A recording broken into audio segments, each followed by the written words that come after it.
ഭൂമി ലോകത്ത് ജീവിക്കുന്ന ഏതൊരു മനുഷ്യനെ സംബന്ധിച്ചിടത്തോളവും മരണം പിടികൂടുമെന്നുള്ളത് യാഥാർത്ഥ്യമാണ്.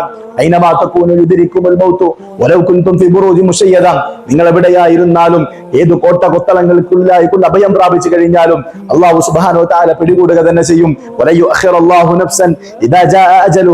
ഒരു മനുഷ്യൻ അവധി വന്നെത്തി കഴിഞ്ഞാൽ അള്ളാഹു സുബ്ഹാനഹു വ തആല ഒട്ടും പിന്തിപ്പിക്കുകയില്ല എന്ന് വിശുദ്ധ ഖുർആനിലെ വചനത്തിലൂടെ അള്ളാഹു സുബ്ഹാനഹു വ തആല രേഖപ്പെടുത്തുകയാണ്. അതുകൊണ്ട് തന്നെ ജീവിതത്തിന്റെ ഓരോ സമയങ്ങളിലും മരണമെന്ന യാഥാർത്ഥ്യത്തെ മുന്നിൽ കണ്ടുകൊണ്ട് ജീവിക്കാനാണ് പ്രിയപ്പെട്ട സഹോദരന്മാരെ നമുക്ക് കഴിയേണ്ടത്. ഇന്നലെയാണ് മലപ്പുറം ജില്ലയിലെ ഒരു വിദ്യാലയത്തിൽ നിന്നും വിനോദയാത്ര പോയ അധ്യാപകരിൽ ഭൂരിഭാഗം ആളുകളും മരണപ്പെട്ട ഒരു വാർത്ത ഞാനും നിങ്ങളും വായിച്ചത്. ഏറെ ദുഃഖത്തോടുകൂടെയാണ്, ഏറെ വേദനയോടുകൂടെയാണ് ആ വാർത്തകൾ ഞാനും നിങ്ങളും വായിച്ചു തീർത്തത്. പ്രിയപ്പെട്ടവരെ, ഇതൊരിക്കലും അവരുടെ അവസാനത്തെ യാത്രയാണെന്നും അവർ വിചാരിച്ചിട്ടുണ്ടായിരുന്നില്ല.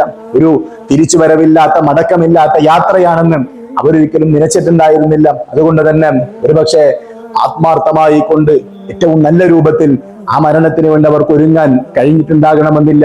ജീവിതത്തിന്റെ ഏത് സമയങ്ങളിലും സന്ദർഭങ്ങളിലും ആ ക്ഷണിക്കപ്പെടാത്ത അതിഥി നമ്മിലേക്ക് കടന്നു വരാനുണ്ട് എന്ന ഉത്തമ ബോധ്യത്തോടുകൂടെ ജീവിക്കാനാണ് നമുക്ക് കഴിയേണ്ടത്. ഉപദേശകനായിട്ട് മരണം മതിയാകുമെന്ന വാചകങ്ങൾ ഏറെ ശ്രദ്ധേയമാണ്. ജീവിതത്തിന്റെ ഓരോ സമയങ്ങളിലും സന്ദർഭങ്ങളിലും നിമിഷങ്ങളിലും മരണത്തെ ഓർത്തുകൊണ്ട് മരണാനന്തര ജീവിതം ഭാസുരമാകാനുള്ള പ്രവർത്തനങ്ങളുമായിട്ട് ദുനിയാവിനെ ക്രമീകരിക്കുന്ന ഏറ്റവും നല്ല വിശ്വാസികളുടെ കൂട്ടത്തിൽ ഉൾപ്പെടാനാണ് പ്രിയപ്പെട്ടവരെ നമുക്ക് കഴിയേണ്ടത്. നമ്മുടെ മുന്നിൽ നടന്നുകൊണ്ടിരിക്കുന്ന മരണങ്ങളും നമ്മുടെ മുമ്പിൽ കണ്ടുകൊണ്ടിരിക്കുന്ന അപകടങ്ങളും നമ്മളെ സംബന്ധിച്ചിടത്തോളം മുന്നറിയിപ്പുകളാണെന്ന് മനസ്സിലാക്കിക്കൊണ്ട് ആത്മാർത്ഥമായി കൊണ്ട് ജീവിക്കുക. അല്ലാഹു സുബ്ഹാനഹു വ തആല നമ്മെ അനുഗ്രഹിക്കുമാറാകട്ടെ.